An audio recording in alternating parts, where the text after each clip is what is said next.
Peppa pig होती. तिची mummy गेली तिच्या फ्रेंडच्या पार्टीमध्ये जॉर्जला घेऊन. आणि त्या तिथे अजून पेपा पिग घरी होते आणि ते ना अभ्यास करत होते. मग ना एक दिवशी ना त्यांच्याकडे ना एक डायनासोर आला मोठा. आणि मग ना डायनासोरला बघून जॉर्ज ना खूप हसायला लागला आणि सगळेजण भेट होते डायनासोरला. आणि डायनासोर कुणाला आवडत होता सांगू? एकदम पेपा पिगच्या जॉर्जला. पेपा पिगचा जॉर्जला आवडला खूप. मग त्याची पुढची गोष्ट आहे एक पेपा पिग लाणी उडून आली.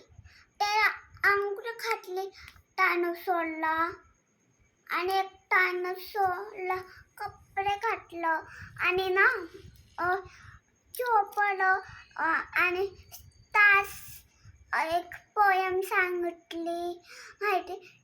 मग तो उडून गेला आसमानात. मग आता नवीन गोष्ट, ठीक आहे. एक राणी होती आणि तिची एक बेस्ट फ्रेंड होती. तिचं नाव होतं नाही पेपा पिगची स्टोरी होती. मी विसरले होते. ते एक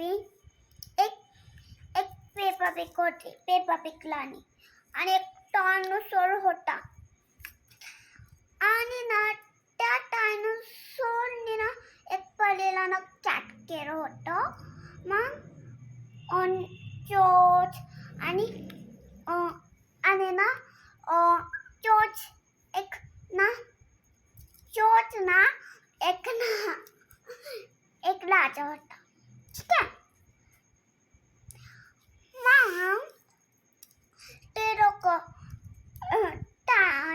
मग ते लोक त्या डायनासोरला मारा गेला.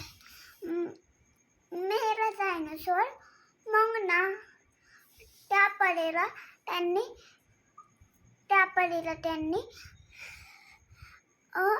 चांगलं बचवलं. बचवून दिलं. मग ना त्या लोकांनी काय केलं सांगू का? मग परी बोलली तुम्हाला काय पाहिजे का? ते लोक बोलले आमचा चाटू आईना तुटलाय. मला तो चाटू आईना बनवून देणार का? मग ती परी बोलणार मग त्या परीने चाटू आईना ठीक केलं. मग ते लोक जॉर्ज आणि राणी त्यांच्या खडखडच्या घरी पोचले. आजची स्टोरी आपल्याला चांगली वाटली तर लाईक करा, सबस्क्राईब करा.